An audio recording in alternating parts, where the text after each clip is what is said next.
नहीं है, क्योंकि इंडिया जो है ना वो तकरीबन 100% इस वक्त जो फार्मास्यूटिकल इंडस्ट्री है वो अमेरिका की उसके अंदर छाया हुआ है। बिल्कुल तो ऐसे वो ही है। फिर इसलिए मैंने कोशिश की है, तो अमेरिकन फर्म्स जो आना चाहती थी इंडिया के अंदर, इंडिया ने उनको बड़ा हार्ड टाइम दिया। वो डेफिनिटली। वहाँ पर जब टेस्ला आई है तो उन्होंने कहा जी आप टेस्ला का प्लांट यहाँ लेके आएँ या लोकल बनाएं तब आप बेच सकते हैं। बिल्कुल ऐसे ही इसी है। तरह जब अमेजोन आना चाहता था तो रिलायंस ग्रुप ने कहा कि आप हमारे साथ मिलकर काम करेंगे तो आप कर सकते हैं। मतलब इंडिया में आप 100% फॉरेन ओन्ड कंपनीज जाकर डायरेक्टली काम नहीं कर सकते। वो ना इंडिया का दोस्त है ना वो पाकिस्तान का दोस्त है। मेरे ख्याल से तो ट्रम्प सिर्फ अमेरिका का दोस्त है। ओके। और वो इस वक्त भी जो फैसले कर रहा है उसमें प्योरली इस चीज़ को मद्देनजर रख रहा है कि इंडिया जो है वो बहुत अरसे से 2-3 इंडस्ट्रीज़ के अंदर बहुत ज़्यादा आगे है अमेरिकन एक्सपोर्ट में। वो अपनी फर्टिलाइजर्स, इसके अलावा दवाइयाँ जितनी हैं, जो बहुत बड़ा सेक्टर है वहाँ पर मेडिकल सेक्टर, वो सारी दवाइयाँ इंडिया से बन के जा रही हैं।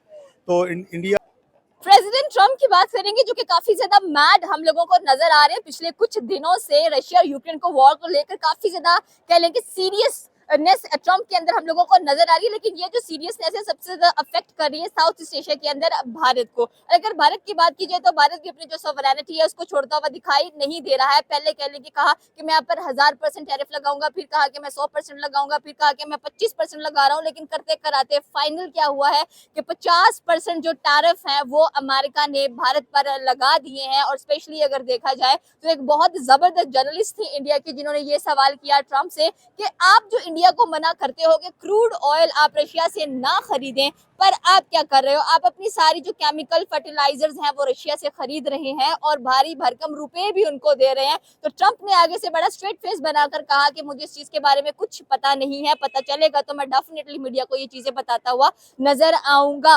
पाकिस्तान पर जहां पर 19% टैरिफ नजर आ रहा है हम लोगों को, वहीं पर भारत पर 50% टैरिफ है। आखिरकार भारत की पाकिस्तान के साथ ऐसे क्या ताल्लुकात हैं जो कि इंडिया के पीछे हाथ धोकर पड़े हुए हैं। मे भी सुनने में आया कि इन द फ्यूचर जो ट्रम्प है वो पाकिस्तान से कुछ चीजें कह लें कि इंपोर्ट एक्सपोर्ट करते हुए दिखाई नजर आए। और ट्रम्प का जो बेसिक मकसद है वो ये है कि जो इंडिया की फर्टिलाइजर इंडस्ट्री है, जो फार्मिंग इंडस्ट्रीज है, उसमें अपना रास्ता बनाना चाहता है यूएसए। हमारे साथ कह लें कि यूके से एक बिजनेसमैन मौजूद है। हम जो पाकिस्तानी फॉरेनर्स हैं उनकी राय पूछेंगे कि आखिरकार उनका क्या राय है ट्रम्प के ऊपर, ट्रम्प की मैडनेस के ऊपर, इंडिया के ऊपर जो 50% टैरिफ लग चुका है उसके ऊपर, और जो पाकिस्तान के साथ ट्रम्प के रिलेशन चल रहे हैं उनके ऊपर। अस्सलाम वालेकुम। वालेकुम सलाम जी। क्या हाल है सर आपका? जी मैं ठीक हूँ, आप सुनाएं। बिल्कुल ठीक ठाक। सारे सवाल आपने सुन लिए हैं तो पहला सवाल हम यहाँ से शुरू करते हैं कि जब ट्रम्प को बोला गया कि आपने रशिया से भारी भरकम रुपए देकर वहां से आप फर्टिलाइजर्स खरीदते हैं, केमिकल खरीदते हैं, तो फिर भारत को किस मुंह से कह रहे हैं आप कि भाई आप वहां से क्रूड ऑयल परचेज ना करें और क्रूड ऑयल परचेज करने के बाद आप ओपन मार्केट में भी इसको सेल ना करें।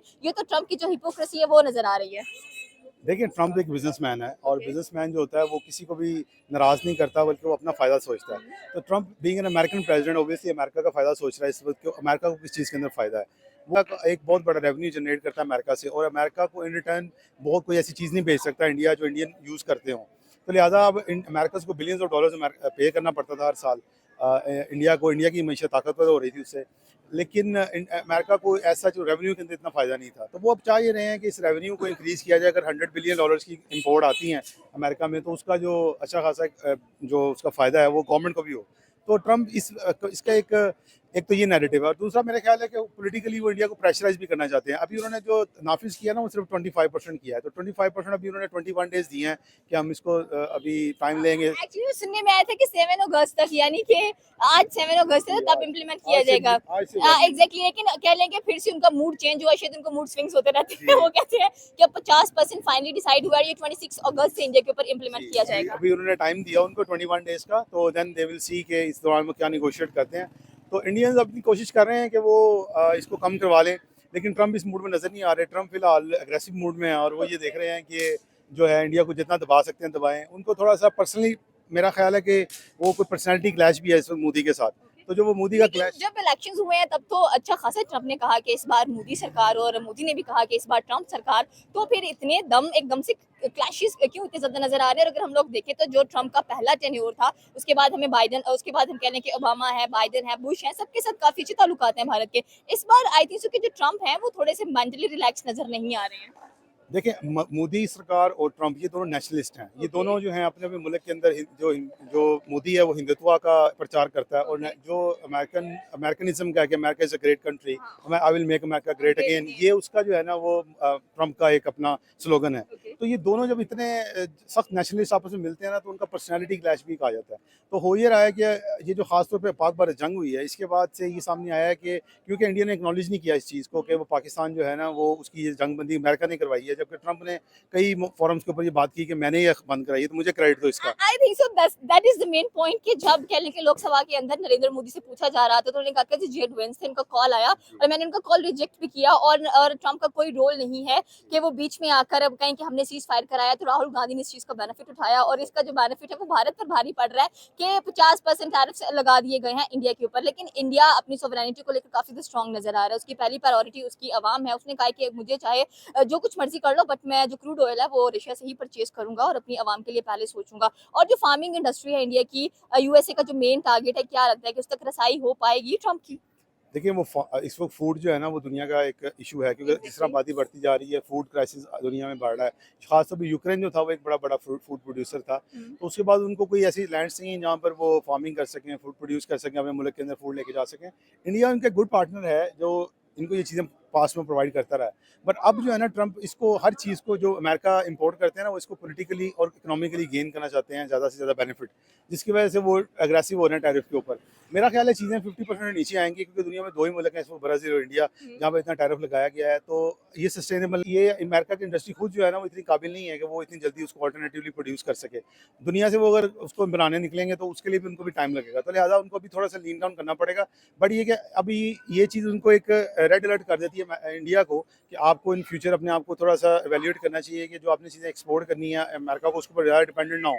और अमेरिका को ये टाइम देती है कि वो अपने वहाँ लोकल रिसोर्सेज को जनरेट कर सकें, अगर वो इतना हैवी चाहते हैं कि लोग उनके टैरिफ, क्योंकि अल्टीमेटली तो आवाम ने पे करना है टैरिफ, तो वो भी ये कोशिश करेंगे कि चीज़ें इतनी महंगी ना हो आवाम के लिए। तो वो इसलिए आज उन्होंने आज ये भी कहा टेस्ला को और जो चिप दूसरे मैन्युफैक्चरर्स हैं कि आप भी अपनी इंपोर्ट बंद करें, चिप मैन्युफैक्चरिंग की भी, जो ताइवान में हो रही है, जो जापान में हो रही थी, और इसको यहाँ लेके आएँ, ताकि ये ना हो मैं आपको 100% टैरिफ लगा दूँ। आज उन्होंने उनको 100% टैरिफ की धमकी लगाई है। तो लिहाजा ये नहीं कि ये ट्रंप एक मुसलसल एक इस काम में लगे हुए हैं कि इंडस्ट्री को ज़्यादा से ज़्यादा अमेरिका में लाया जाए। तो वो इंडिया को ऑब्वियसली उसका नुकसान होगा, वहाँ अनएम्प्लॉयमेंट होगी इंडिया के अंदर जो है, वो लोगों को जहाँ पर जॉब अपॉर्चुनिटीज़ हैं वो भी जाएंगी, फिर बिजनेस बंद होंगे, उनका रेवेन्यू जो आता है, क्योंकि आजकल डॉलर इकॉनमी है तो डॉलर नहीं आएगा, तो उनका जो फॉरेन रिजर्व इस वक्त बिलियंस ऑफ डॉलर्स में बैठे हुए हैं इंडिया के, वो सारे कम हो जाएंगे। तो इंडिया को नुकसान होगा इस चीज़ का, लेकिन ट्रंप को फायदा होगा। लिहाजा ट्रंप एग्रेसिव ही रहेंगे इस बारे में। पर इंडिया इस दफ़ा पहली दफ़ा ये हुआ है कि उन्होंने इस नॉर्मली इंडियन सबमिसिव हैं, क्या वो जो उनसे कोई बात की जाती है तो वो एक्सेप्ट कर लेते हैं। अब लेकिन अब ये देखें, उन्होंने चुप रहे हैं 2-3 बड़े, जब एग्रेसिवली ट्रंप ने बात की उनके खिलाफ, तो इंडियन मीडिया का या उनके जो ऑफिशियल्स उनका रिएक्शन नहीं आया, उनकी किसी हाई लेवल के ऊपर कोई उनके खिलाफ बात नहीं हुई। अब ये हो रहा है कि इस वक्त जो है वो इंडियन जो टॉप नॉच उनकी क़यादत है ना, वो आगे आके बयान दे रही है और ट्रंप को फेस कर रही है, और वरना वो सबमिसिव थे। तो ये थोड़ा सा एग्रेशन और उसके बाद थोड़ी सेटल डाउन आई थिंक ये होगी कर दी है। अगले 21 डेज वेरी क्रूशियल होंगे, जिसमें देखा जाएगा कि इंडिया कहाँ सेटल होता है। But again I think hard time दुनिया सारी के अंदर है, इंडिया के लिए भी है, और इसका उनको सोचना चाहिए कि किस तरह उन्होंने सेटल करना है। अपना जो डायरेक्ट फेस है ट्रंप, डायरेक्ट कह लें कि भारत को इंक्लूड करने के बजाय सीधा पुतिन से बात क्यों नहीं कर लेते हैं कि भाई सुन लो मेरी बात, मैं कब से कह रहा हूँ, जबकि उन्होंने दिया टाइम, उनको उन्होंने 2-3 दफा 50 अल्टीमेटम दिन का दिए हैं। time दिया। उनको अभी भी उन्होंने 10 दिन का टाइम दिया था कि मैं आप 10 दिन में जंग बंद कर दें, वरना मैं आप पे मजीद सख्त पाबंदियां लगाऊंगा। लेकिन हो ये रहा है ना कि रशिया इस वक्त बहुत बड़ा ऑयल प्रोड्यूसर है, गैस प्रोड्यूसर है। उनके पास जो एनर्जी रिसोर्सेज है ना, वो यूरोप को भी चाहिए, वो अमेरिका को भी चाहिए, और अमेरिका जिस तरह आज इंडिया ने कहा है कि यूरेनियम वहाँ से इम्पोर्ट करता है, तो जो यूरेनियम 10 बिलियन जो न्यूक्लियर एजेंसी है रशिया की, उसके ऊपर जो अमेरिका है वो इन्वेस्ट कर रहा है।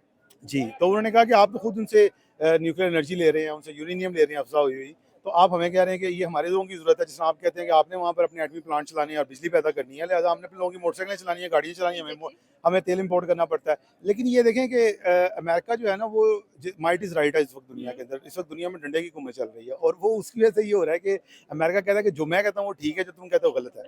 तो वो बस इसलिए अभी उनका नैरेटिव नहीं सुनेगा। वो ये सेटलमेंट कहीं ना कहीं कारोबारी सेटलमेंट होगी, इसके अलावा और कुछ नहीं होगा। तो कारोबारी सेटलमेंट में तो सेम बात वही आ रही है कि काफी दिनों से फार्मिंग सिचुएशन नजर आ रही है हम लोगों को, और जो ट्रंप है उनका मेन मुद्दा भी यही है कि ठीक है अपनी फार्मिंग इंडस्ट्री में हमें रास्ता दे दो, हम आपके साथ सेटलमेंट करने के लिए तैयार हैं। बट अगेन वही बात आती है कि इंडिया चौथी बड़ी इकोनॉमी है, और आपस में जब इकोनॉमीज का क्लैश होता हुआ दिखाई दे रहा है, तो आई थिंक सो कि जब रिसेंटली भी ये खबर सुनी गई थी कि चाइना, रशिया एंड इंडिया वो ट्राइका बनाने की सोच रहे हैं ताकि पुतिन उसको ट्रंप को हैंडल कर सके।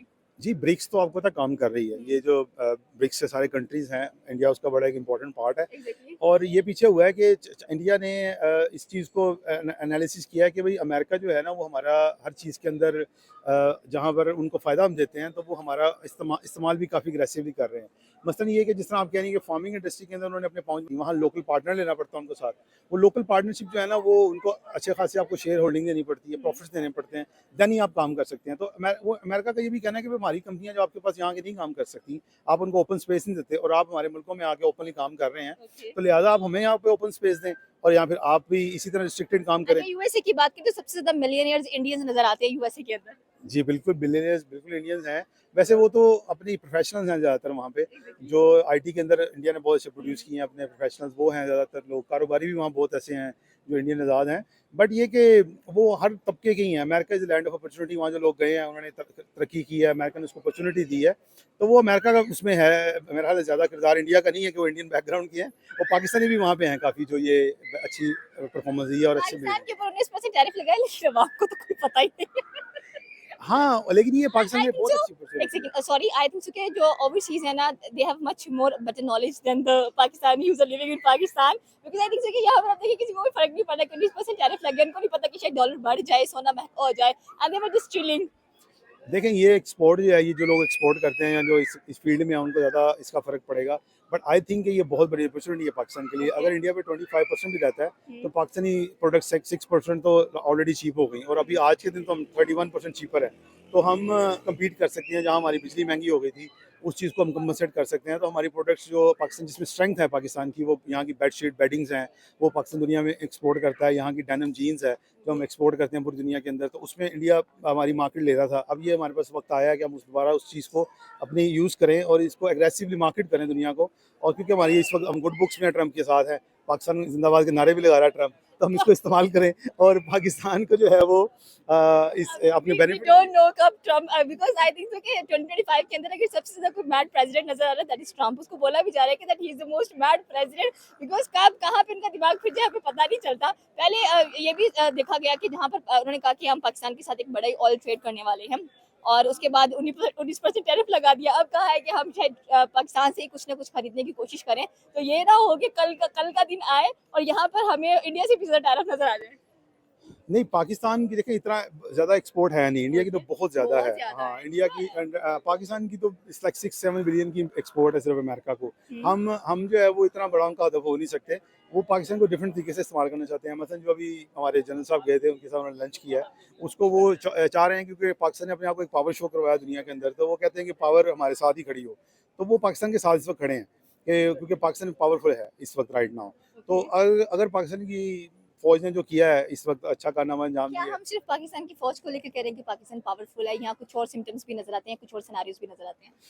नहीं नहीं, फौज इस वक्त उन्हें शो करवाया, प्रूफ किया या दुनिया वो के वो तो अंदर डेफिनेटली कि कराया। हम पावर में हैं। अल्लाह का शुक्र है कि पाकिस्तानी फौज ने दुश्मन को मुंह तोड़ जवाब दिया है, उनके हमले को पसपा किया है, क्योंकि इंडिया तो लॉन्ग टर्म प्लानिंग के साथ आया था। दिन आज भी जब हम बात कर रहे हैं तो इंडिया ने सिर्फ पॉज किए जंग, they did not finish it, they didn't say कि हमारी वॉर खत्म हो गई है। वो बार बार कह रहे हैं कि ऑपरेशन सिंदूर अभी तक हाँ, चल रहा चल है। रहा है, तो ये हमें नहीं समझना चाहिए कि हम आउट ऑफ द वॉर हैं right now. Okay. We are still in a danger zone. अब ये रौनक आपको नज़र आ रही है इस वक्त यहाँ लाहौर की, पाकिस्तान की, 14 अगस्त भी आ रहा है। लेकिन ये कि ये अल्लाह करे बरकरार रहे, इसी तरह पाकिस्तान पाइंदा रहे।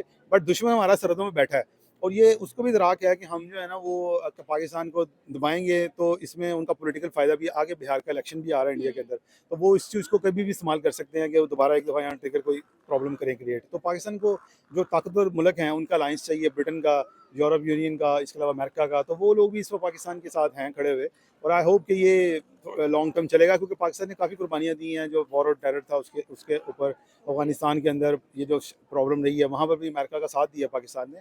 तो इस वक्त पाकिस्तान ट्रबल में आया था, आई होप कि ये खड़े होंगे वेस्ट हमारे ओके, साथ। लास्ट क्वेश्चन के अगर हम लोग बात करें, जो ट्रम्प इतना ज़्यादा प्रेशराइज कर रहे हैं मोदी को, स्पेशली अगर भारत की बात की जाए, तो क्या लगता है आपको कि सरेंडर का टाइम कुछ नजर आएगा? एंड स्पेशली अगर देखा जाए तो पुतिन क्यों नहीं सामने आ रहे और कह देते कि भारत को छोड़ो, मेरे से बात कर लो। नहीं, प्यूटन तो बहुत अग्रेसिव है, वो तो वो ऑलवेज yes। वो तो ही ऑलवेज वांट कि मुझसे आप बात करें। लेकिन प्यूटन इस सब्जेक्ट काइंड ऑफ के उससे आप एक लिमिट में बात कर सकते हैं ना, वो आप उसको प्रेशर नहीं कर सकते। वो एक आयरन मैन की तरह इस वक्त खड़ा है और उसने वेस्ट को आगे लगाया हुआ है सबको। वो इस वक्त अपनी शर्त पे एक जंग बंदी करना चाहते हैं, उनका बहुत नुकसान हुआ है। वो ये देख रहे हैं कि वेस्ट ने नेटो की मदद बहुत नेटो ने बहुत मदद की है यूक्रेन की, और यूक्रेन के अंदर अगर वो लड़े नहीं है फौजी उतार के, तो बकाया उन्होंने हर किस्म का असला, हर किस्म का उनको इंटेलिजेंस, हर किस्म की चीज़ दी है, और ये पूरा यूरोप और अमेरिका दे रहा है। तो प्यूटन तो इस वक्त सारी दुनिया के साथ ही लड़ रहा है, अकेला बंदा इस वक्त ना।